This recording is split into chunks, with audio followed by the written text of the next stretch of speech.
Welcome to the AFR Saints channel, where we provide you daily content on your favorite team, the New Orleans Saints. Do us a favor and hit that subscribe button. Be sure to leave your comments below and smash that like button. Who dat?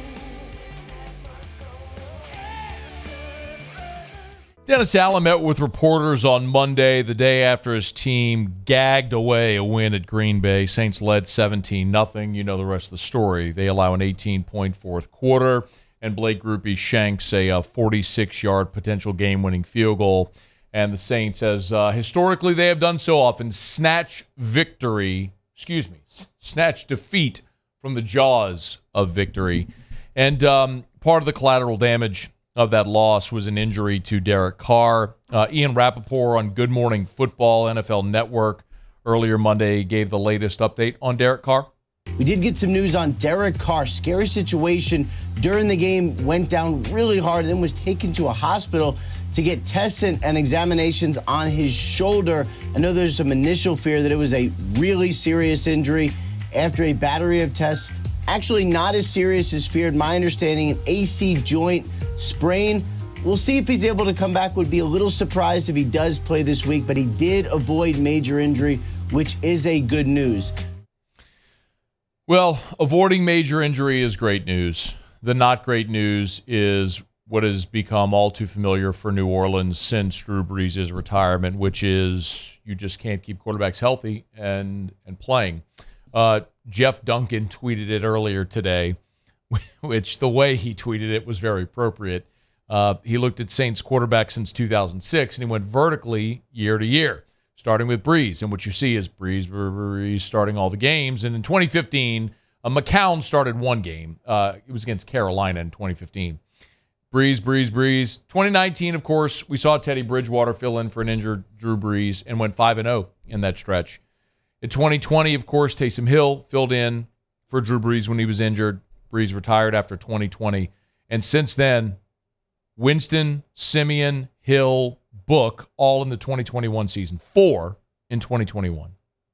Winston and Dalton a year ago, and now Carr and presumably Jameis Winston here in 2023. The Saints just have, when they were going through the Brees era, and as the Brees era was clearly slowing, when Drew didn't have the arm strength he once did, the offense had changed from being able to stretch the field vertical to mostly just short intermediate routes, really fortifying the offensive line, bringing in Alvin Kamara, who was so effective in the screen game, 81 receptions each of his first 3 years in the league. It was evident. I mean, they were playing to Drew Brees' strengths and abilities later in his career.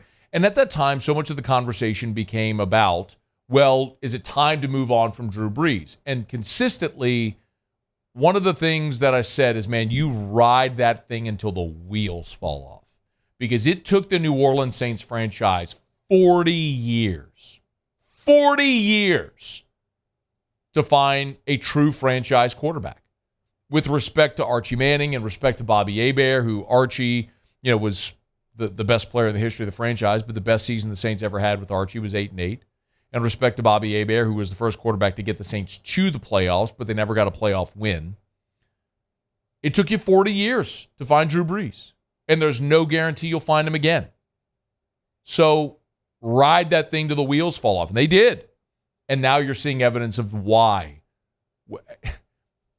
Going from Brett Favre to Aaron Rodgers and spending basically 20 years with two guys as your quarterback, two Hall of Famers, that ain't the norm. Look at Indy. You went from Peyton to Andrew Luck, and now look at what the challenge has been in Indianapolis. You go from Phillip Rivers, you try Matt Ryan, Jacoby Brissett was mixed in there as well. Now you draft Anthony Richardson, and he's hurt. Gardner Minshew starts. It just, when you have one, you hold on for dear life because they're so hard to find. Look at the struggle. Look at Miami post Dan Marino, the struggle they've found. They've had to try to find a franchise quarterback. Look at what Chicago has been going through. The Jets, my goodness. There's just no guarantees you're ever going to find that guy. So when you have one, you hold on.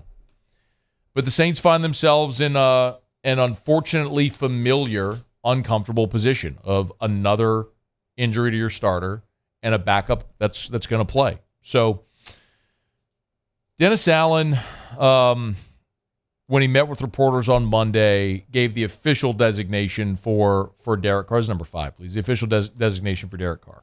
He was much better today than he was yesterday.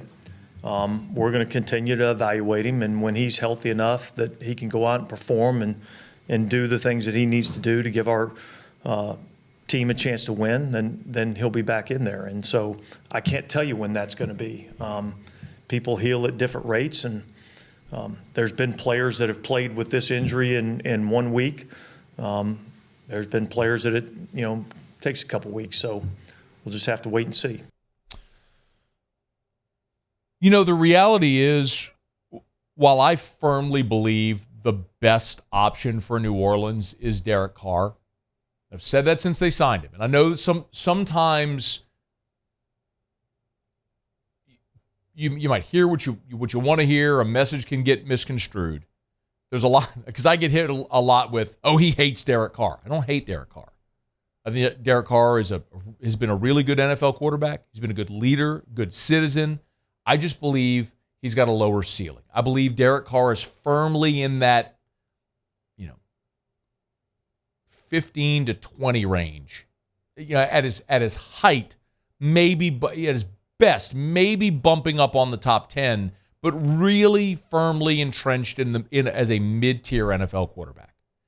And it just means he's got a higher floor, but he's got a lower ceiling. I don't hate Derek Carr. And I've said many times I believe Derek Carr is the Saints' best option to win games in 2023. I just don't think they're ever going to win a championship with Derek Carr. But he is your best option to win games in 2023. I don't even think that that's debatable. But I also don't know that there's this giant gap between Derek Carr and Jameis Winston. I'll remind you, in the season opener, with Derek Carr as your starter, you scored 16 points at home against Tennessee. Yes, Tennessee's defensive front annihilated your offensive line. Arden Key made Trevor Penning look like a high schooler. Last week you went to Carolina, and with Derek Carr, you scored 20 points. Sunday in Green Bay, with Derek Carr, your offense scored 10 points. It doesn't matter if it's Derek Carr or Jameis Winston. Derek Carr played the first half, Jameis Winston played the second half. Their stat lines were virtually identical.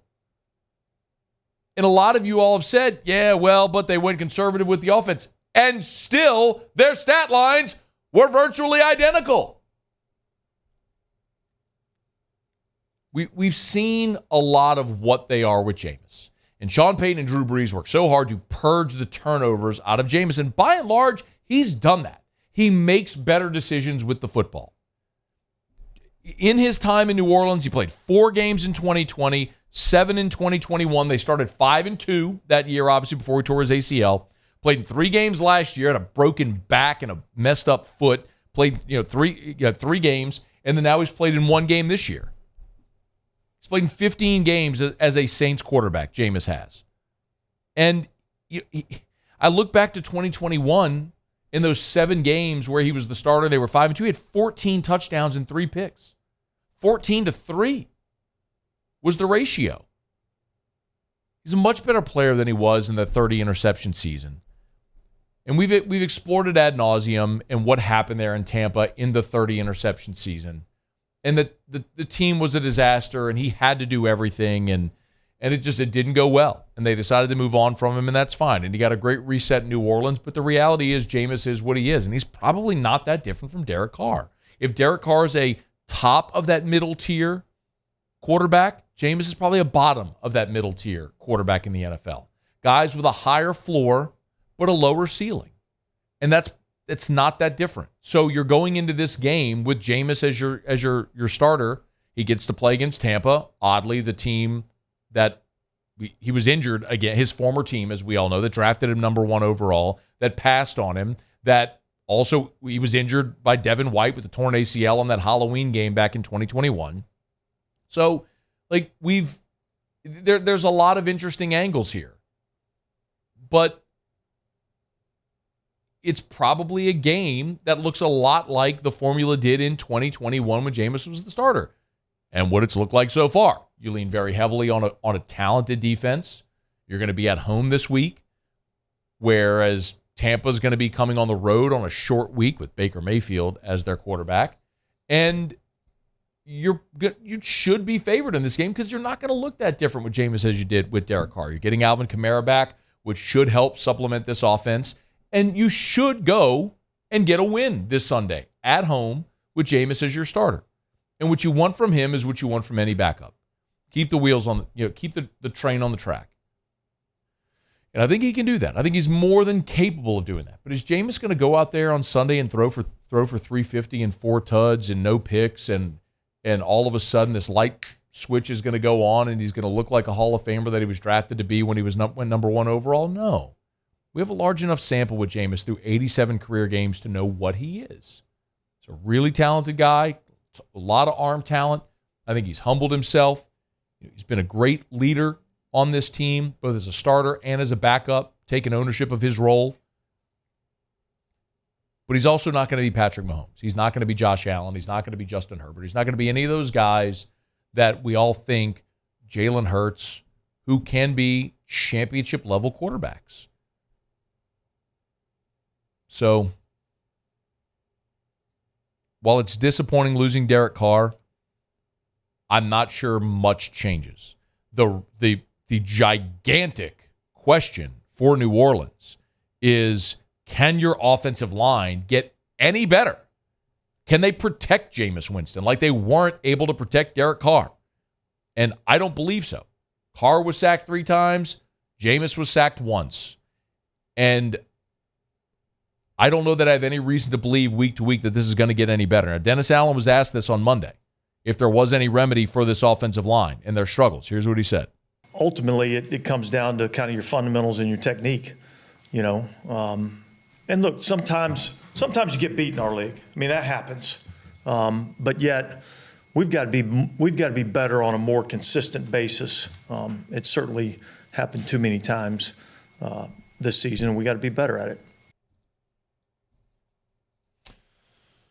We get another chance on Sunday when they welcome in Tampa with, we would all presume, Jameis Winston as the starting quarterback. Hey, thanks so much for watching.